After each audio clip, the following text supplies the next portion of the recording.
The skies over Earth darkened as the massive ships entered the atmosphere. They came without warning, without message, just the sudden appearance of metal giants blocking the sun. The world's leaders scrambled to make sense of what was happening, but they had little time to react. Admiral John Reed stood on the bridge of the USS Freedom, Earth's newest aircraft carrier, watching the screens with a grim expression.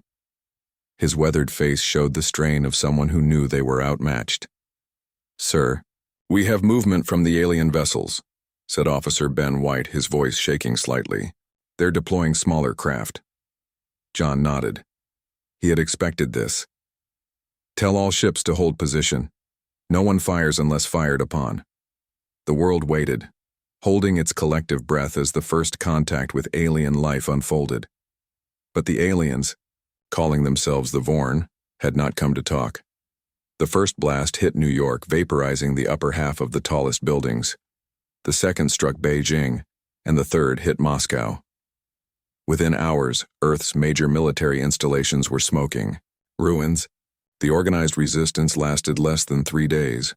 1 week after their arrival, Emperor Kell of the Vorn Empire addressed the people of Earth through hijacked broadcast systems.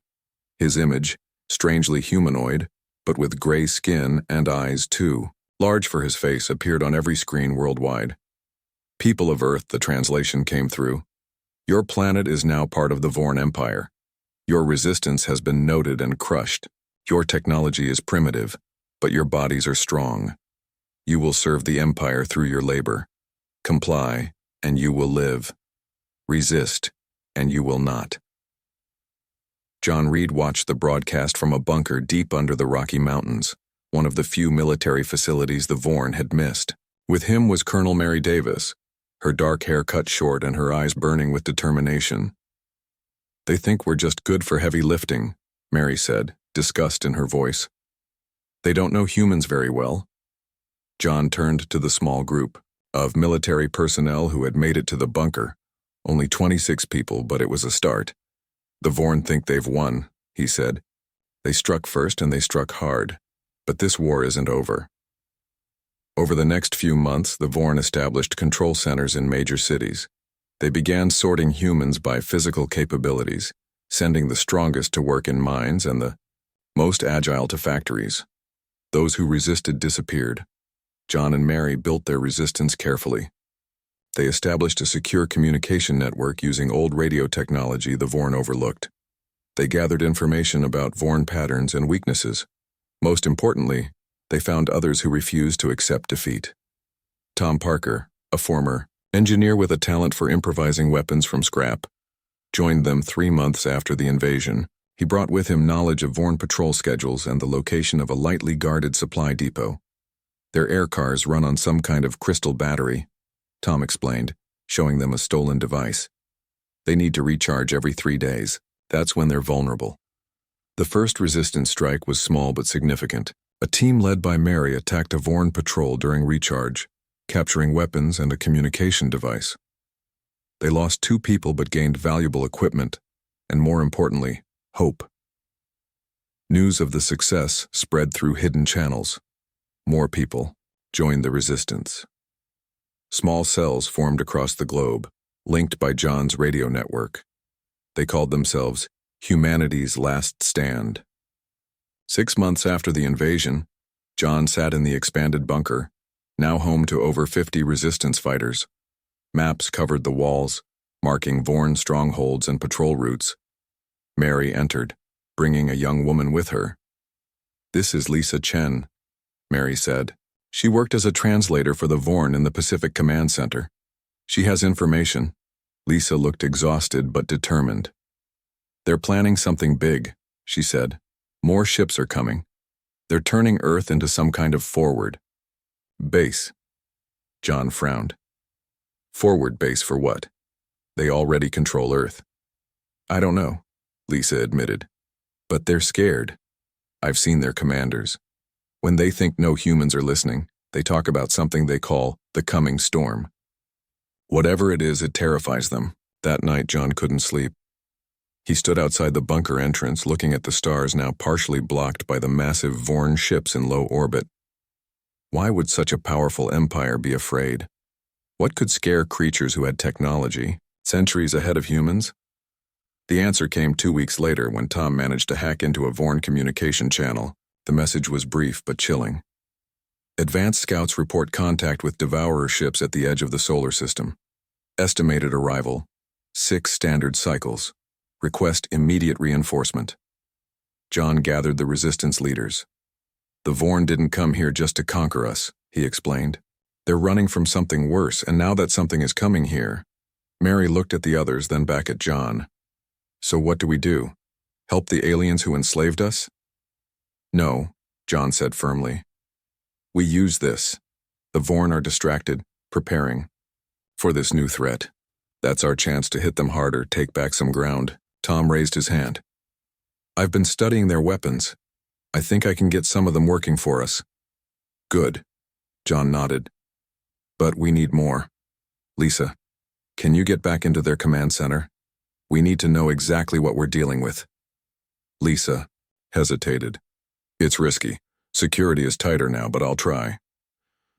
As the meeting ended, John found himself alone with Mary. You think we have a chance? She asked quietly. John looked at the map of Earth, now marked with red dots showing Vorn control points and the smaller green dots of resistance strongholds. I don't know, he admitted. But I know one thing. The Vorn struck first, but they have no idea what humans are capable of when pushed to the edge. Outside, the first snow of winter began to fall, covering the scars of invasion in clean white. But under the peaceful blanket, Earth was preparing. The Empire had struck first, but they would soon discover they had awakened a danger they never expected, the unbreakable human spirit. 5 years passed under Vorn rule. Earth had changed. The once bustling cities now served as processing centers where humans were sorted and shipped to labor camps. The skies, once blue, took on a permanent gray tint from the Vorn industrial operations. Deep in the mountains, the resistance had grown. What started as a few dozen fighters had become a network of thousands. John Reed, now sporting a beard streaked with gray, studied a holographic map they had stolen from a Vorn command post. The new sound weapon is ready, Tom Parker said, entering the command room. His hands were stained with grease and dark circles under his eyes showed his lack of sleep. We've been testing it on the Vorn equipment we captured. Mary Davis looked up from cleaning her rifle. Does it work? Tom smiled for the first time in weeks. Better than we hoped.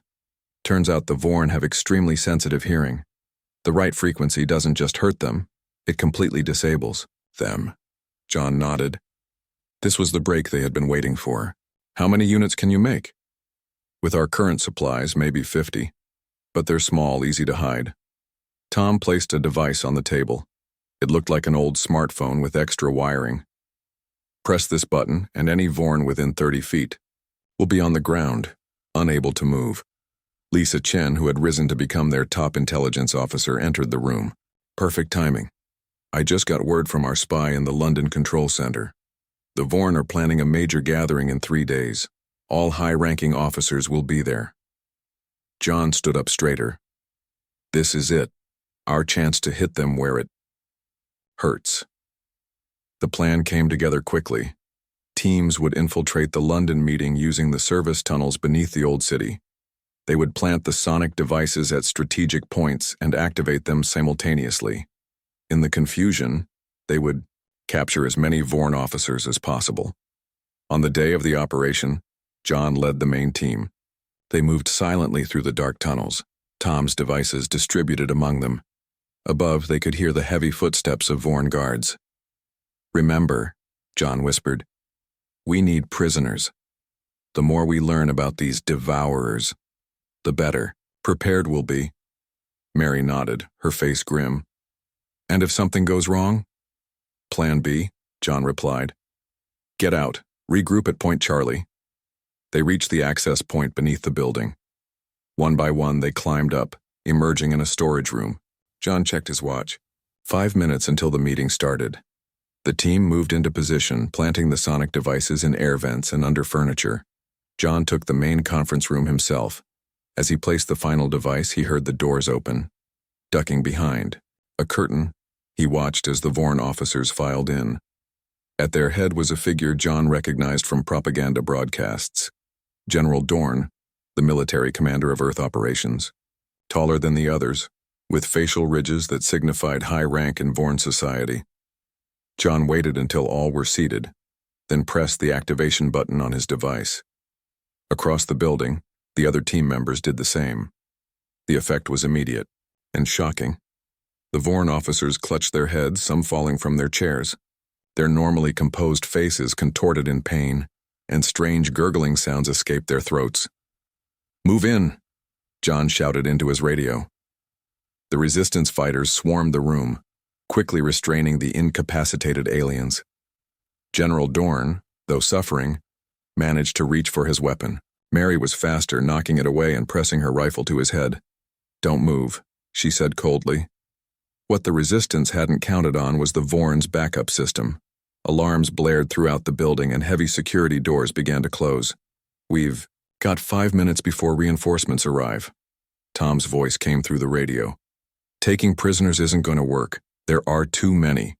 John made a split-second decision.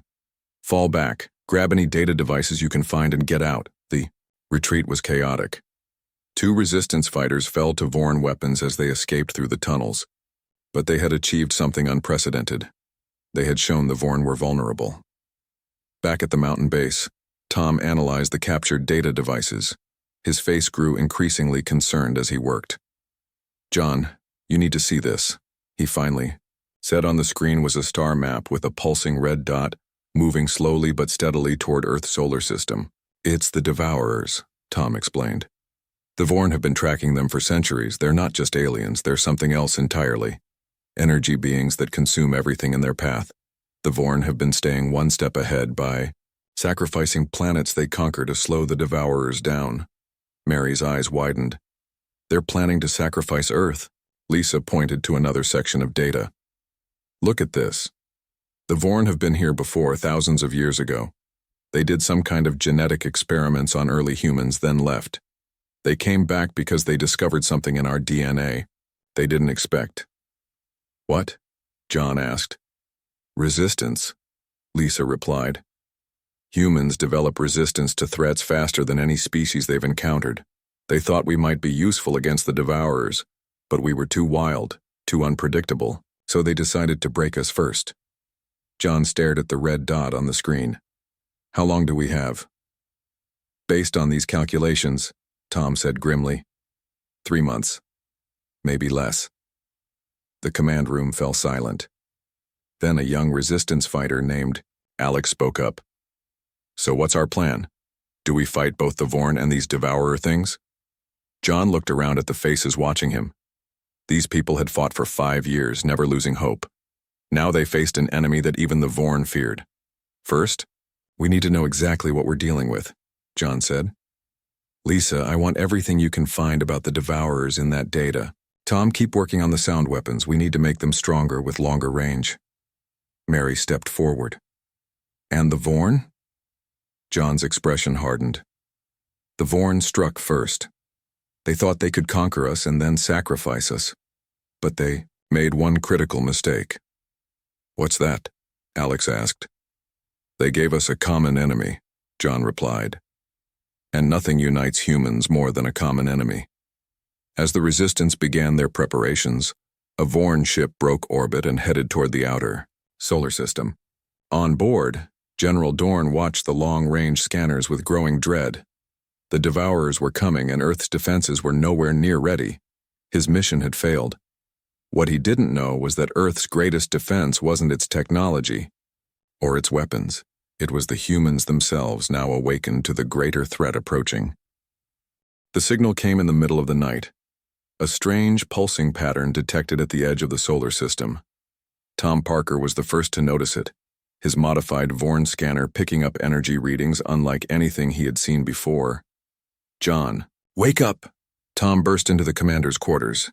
"You need to see this." John Reed rubbed his eyes and followed Tom to the monitoring station. The screen showed a wave pattern rising and falling in an unnatural rhythm. "What am I looking at?" John asked. "I'm not sure," Tom admitted. "But whatever it is, the Vorn are reacting to it. Their ships are moving, all of them." John watched as dozens of red dots representing Vorn vessels changed position on the tactical display. Most were heading away from Earth toward the outer planets.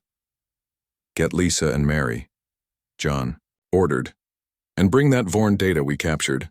Within an hour, the Resistance leadership gathered around the central table. Lisa Chen pointed to the energy readings. "These match what was in the Vorn files about the Devourers," she said.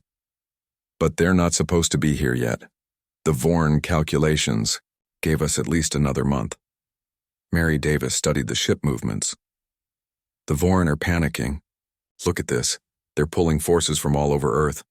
Mining operations, processing centers, everything." "It's our chance to strike," Alex suggested, his young face eager for action. John shook his head. "No. First, we need to understand what we're facing. If the Vorn are this afraid, we need to know why." "I have an idea," Lisa said quietly. "The Vorn communication officer we captured last month. He started talking, trying to make a deal. Maybe he knows something." The prisoner was kept in a secure section of the mountain base. Officer Kren, as he called himself, had the typical Vorn appearance, tall, gray-skinned, with large eyes adapted for the dim light of their home world. But unlike most Vorn, he seemed afraid of humans. "You've detected them, haven't you?" Kren asked, as soon as John entered the cell. "The Devourers." John was surprised by the directness. "We've detected something. What can you tell us about them?" Kren's large eyes blinked rapidly, a sign of stress in Vorn physiology. "They are the end of everything. My people have fled them for generations, staying ahead by sacrificing worlds in their path.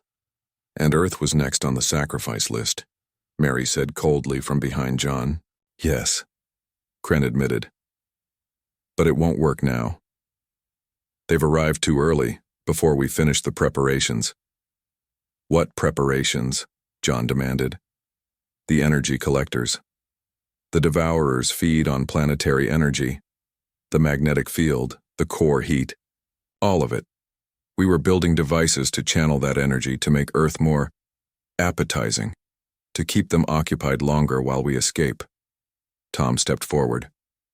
"What exactly are these Devourers? Are they organic like you, or us?" Kren made a sound. That might have been a bitter laugh. "They are nothing like any of us. They exist partly in this dimension, partly in others. They appear as swirling masses of energy and matter. Nothing stops them. Nothing hurts them." "Everything has a weakness," John insisted. "If they do, we haven't found it in 3 centuries of running," Kren replied. As they left the cell, the ground suddenly shook. An alarm blared throughout the base. "What now?" John shouted over the noise. Tom checked his scanner. "The Vorn. They're launching something from their main ship. Hundreds of objects heading for cities all over Earth." They rushed to the command center. On the main screen, they watched as strange metallic spheres descended from Vorn ships landing in human population centers. "What are they doing?" Mary wondered. The answer came from an unexpected source. A global broadcast from Emperor Kell himself. "People of Earth," the translation came through. "A threat approaches that none can withstand. The Devourers come. We are activating emergency energy collectors in your cities. Do not interfere with them. They are your only hope of survival." "He's lying," Lisa said. "Those aren't to protect us. They're to make Earth more tempting to the Devourers." John made a decision. "Tom, how many sonic weapons do we have ready?" "Almost 300 with the new production. Distribute them to all resistance cells. Target those energy collectors. And Lisa, get me a direct communication link to the Vorn command ship." "You want to talk to them?" Mary asked, surprised. "I want them to know they're not the only ones with a say in Earth's fate," John replied grimly. It took 3 days to establish the link. By then, the first effects of the Devourer's approach were visible. Strange lights appeared in the sky. Electronic devices malfunctioned randomly. The weather became unstable, with storms forming and dissipating in minutes. John stood before the communication screen, his resistance leaders beside him. Emperor Kell's face appeared, his usual arrogance now tempered with fear. "Human," the Emperor acknowledged. "This is not the time for your primitive rebellion." "This is exactly the time," John countered. "Your plan to sacrifice Earth won't work. The Devourers arrived early. You're not ready." The Emperor's eyes narrowed. "How do you know this?" "We know more than you think, and we have something you need. Knowledge of Earth that you don't have time to learn." "What do you propose?" John took a deep breath. "A temporary alliance. We help you fight the Devourers, but on one condition: Earth becomes independent after the threat is gone." The Emperor's face showed no emotion. "You assume there will be an after. The Devourers consume everything." "You've been running for centuries," John said. "Maybe it's time to stand and fight." A tremor ran through the base. On a side screen, they saw images from outside, the sky turning a strange purple color, with swirling patterns like oil on water. "They're entering the atmosphere," the Emperor said quietly. "You have no concept of what you face." "Maybe not," John admitted, "but we humans have a long history of facing impossible odds, and sometimes we win." The Emperor stared at him for a long moment. "Your species is strange. Even facing extinction, you bargain for freedom." "Freedom is what makes us fight harder than any species you've ever conquered," John replied. Another tremor, stronger this time. Dust fell from the ceiling of the command center. "Very well," the Emperor finally said. "Show us what humans can do against the Devourers. If we survive, we will discuss your independence." As the communication ended, Mary turned to John. "You trust them?" "Not at all," John said. "But right now we have a common enemy, and nothing unites like a common enemy." Outside, the strange purple light grew stronger. The Devourers had arrived, and Earth's greatest test was beginning.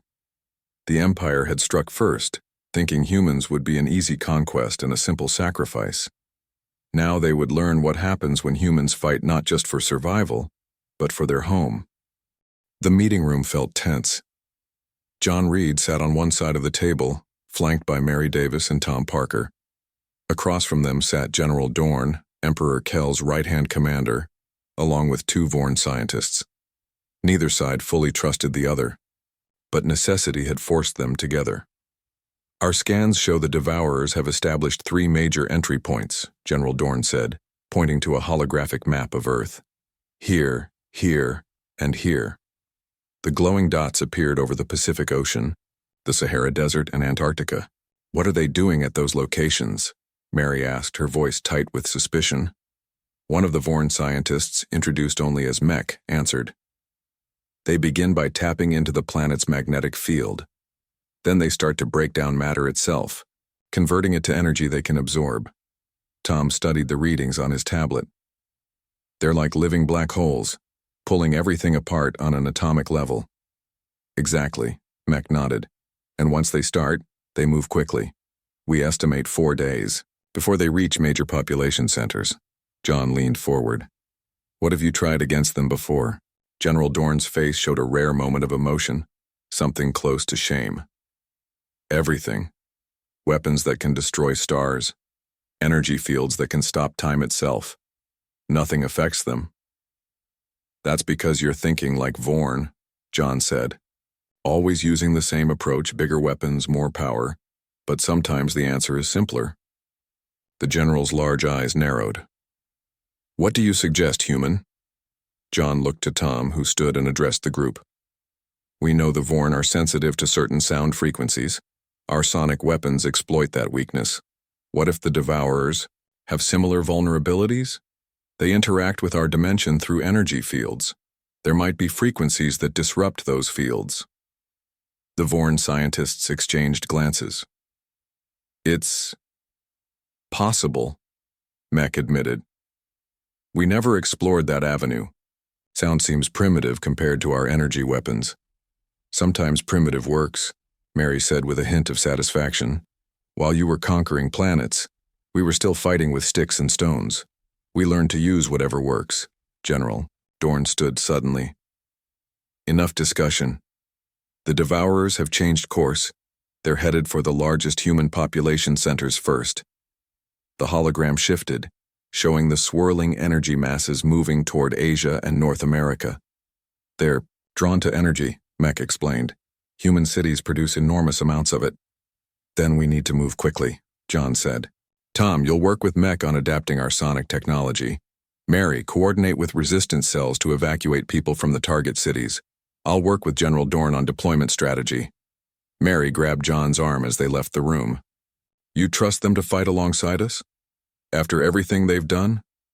John's face was grim. I don't trust them, but I trust their survival instinct. Right now, that's enough. Over the next 2 days, an uneasy alliance formed. Vorn ships transported human resistance fighters to strategic locations. Tom and Mech worked around the clock, testing different frequencies against small energy samples collected from the edges of Devourer manifestations. On the 3rd day, the first combined human-Vorn defense line was established outside Beijing. Massive sonic emitters, built with Vorn technology but designed by human engineers, were positioned in a wide circle around the city. John stood at the command center with General Dorn, watching as the purple-black cloud of a Devourer approached. It moved like a living storm, tendrils of energy reaching out to touch buildings which crumbled into dust on contact. Activate the emitters, John ordered. A high-pitched whine filled the air, just at the edge of human hearing but causing the Vorn soldiers to flinch in pain. The sound waves, visible as ripples in the air, struck the Devourer entity. For a moment nothing happened. Then the entity paused, its movements becoming erratic. The outer edges of the energy cloud seemed to waver like a flame in wind. It's working. Tom's voice came through the communication system. Increase power to frequencies 7 through 12.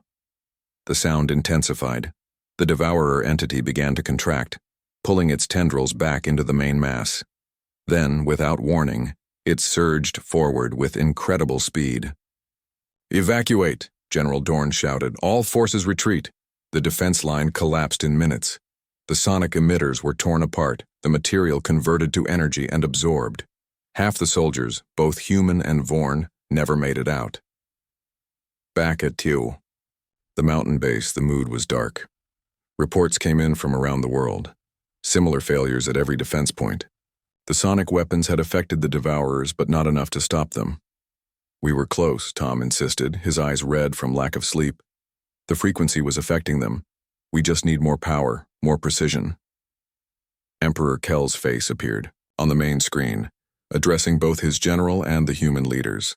The main Devourer entities will reach major population centers within 24 hours. We are preparing our remaining ships for evacuation. Evacuation? Mary stepped forward. You're running away? We're saving what can be saved, the Emperor replied coldly. Selected humans with useful skills will be taken.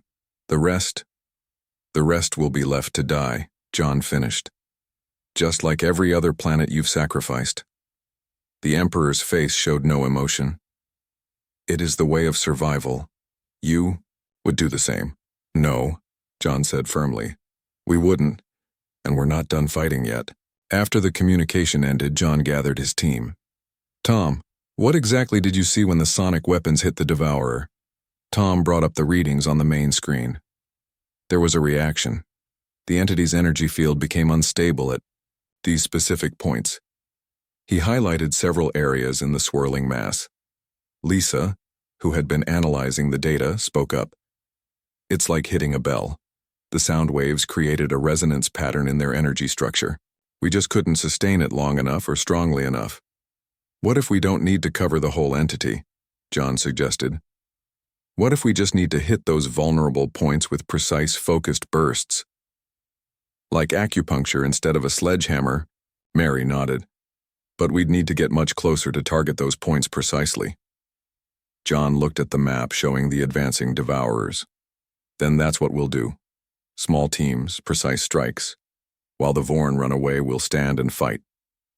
General Dorn, who had remained silent, finally spoke.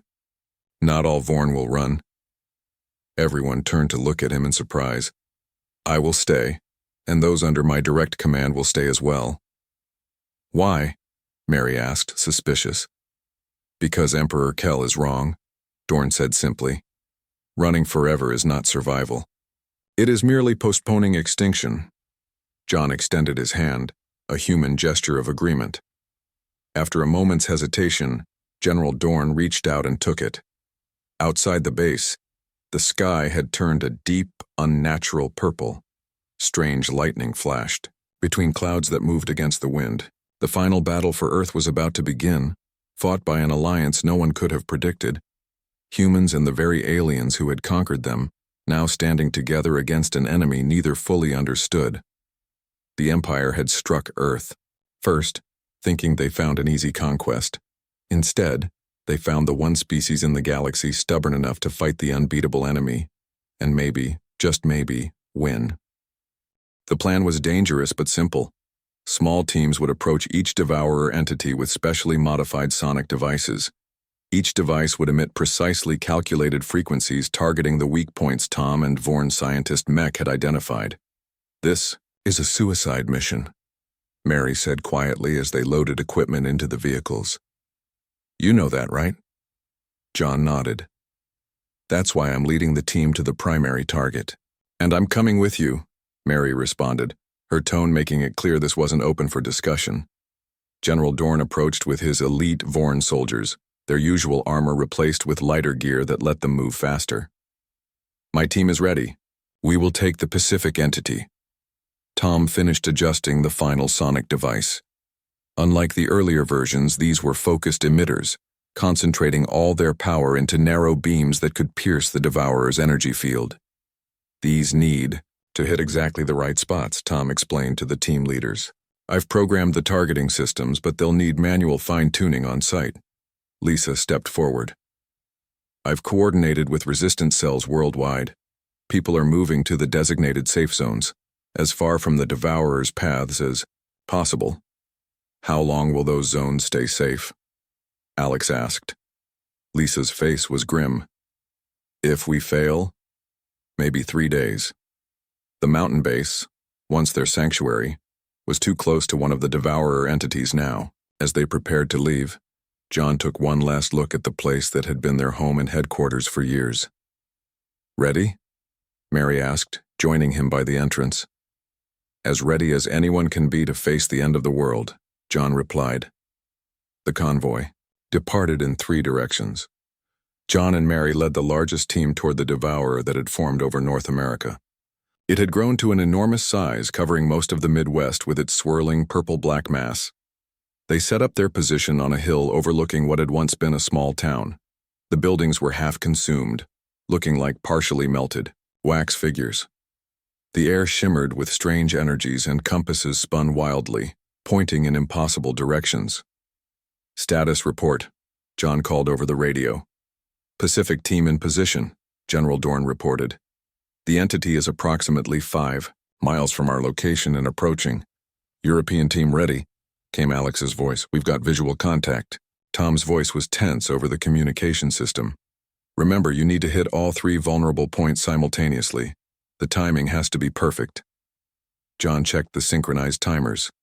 2 minutes to activation. Everyone get ready.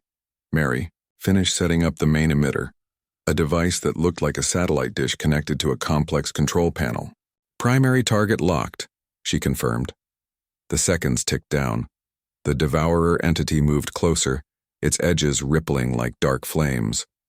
Strange sounds filled the air, not quite thunder, not quite screams, but something in between that made the team's skin crawl. 30 seconds, John announced. Secondary emitters online. The plan required perfect coordination. Each team would fire their primary emitter at their Devourer's main weak point. Then, as the entity reacted, secondary emitters would target the other vulnerable areas that would appear. 10 seconds, John said. 9. 8.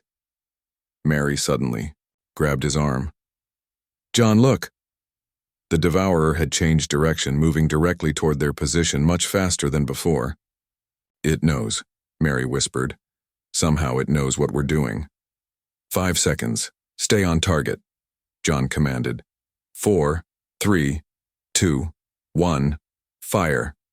The emitters activated simultaneously. Invisible waves of sound shot toward the Devourer entity. Where they hit, the swirling mass seemed to freeze, patterns forming in the chaos. "It's working," Tom shouted over the radio. "Keep the beam steady." The Devourer shuddered. Parts of its mass began to separate, breaking off like ice calving from a glacier. But then it surged forward with incredible speed. Secondary points.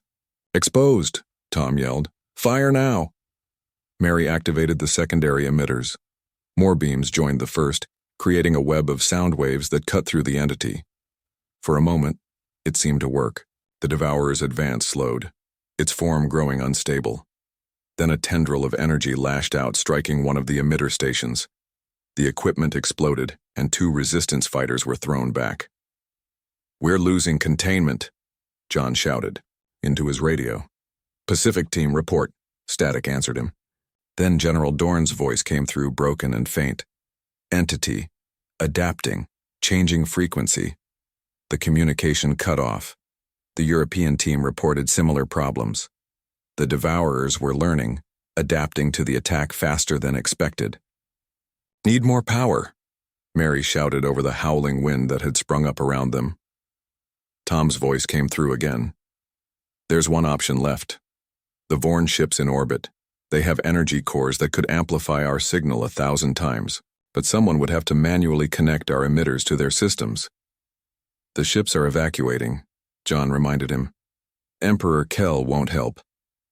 "There's one ship that hasn't left," General Dorn's voice suddenly returned. "My command vessel. I can order it to position directly above your location." John looked at Mary. "If we do this, someone has to stay with the emitter to maintain the precise frequency." Mary nodded. "I'll do it." "No," John began to protest, but she cut him off. "This isn't a debate, John. I'm the best at calibrating these systems. You know that." The Devourer surged forward again. Their perimeter defenses failed, and the outer buildings of their position began to disintegrate. "General Dorn," John called over the radio, "bring your ship into position. We're going to try Tom's plan." The Vorn command ship appeared in the sky above them, its massive form blocking out what little natural light remained. A transport beam connected the ship to their position. "Mary," John started. She smiled at him, a rare gesture in these dark times. "Save the world, John. That's all that matters now." Before he could respond, she switched on her personal shield, Vorn technology they had adapted, and ran toward the main emitter. The shield would protect her for minutes at most, just long enough to make the connection and calibrate the system. John watched as Mary's hands flew over the controls. The emitter's power levels surged as it connected to the Vorn ship. The beam intensified, cutting deeper into the Devourer entity. Similar reports came in from the other teams. The European team had managed the same connection. The Pacific team's status remained unknown. The Devourer above them began to contract, its swirling mass collapsing inward. Strange lights flashed within it like silent explosions. "It's working," Tom shouted. "They're destabilizing." John looked for Mary, but her position was now engulfed in the swirling energies at the edge of the Devourer. Her shield had failed, but the emitter continued functioning, the link to the ship still active. The Devourer contracted further, faster, until it was a fraction of its former size. Then, with a silent flash that temporarily blinded everyone, it vanished. "Pacific entity has disappeared," General Dorn reported, his voice filled with disbelief. "European entity as well." John stood in stunned silence, staring at the empty sky. Where the Devourer had been, the air now looked clean and normal. Stars became visible as the strange purple glow faded. "Mary," he called, rushing toward where she had been. There was nothing there. No body, no equipment, nothing. Just empty ground. Days later, as the world began to process what had happened, Emperor Kell's face appeared on communication screens worldwide. "The threat has passed," he announced. "The Devourers have retreated from this solar system." John, sitting in the rebuilt command center with what remained of his team, watched the broadcast silently. "We acknowledge the role of Earth's defenders in this victory," the Emperor continued. The alliance between our peoples has shown unexpected strength. General Dorn stepped into view beside the Emperor.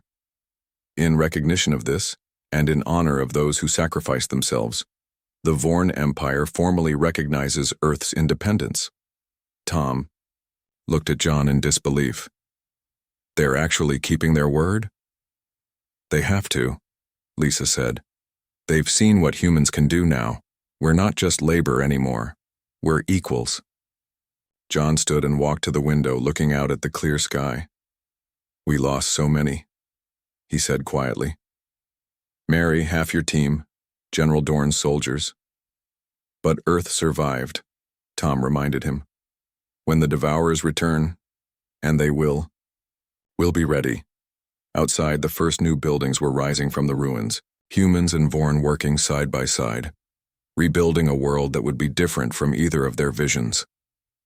A world forged in the fire of a common enemy, tempered by sacrifice and stronger for it. The Empire had struck Earth first, thinking they found easy prey. Instead, they found humanity, stubborn, resourceful, and willing to die for their home. And in that, they found not just a conquered planet, but the final danger their ancient enemy never saw coming.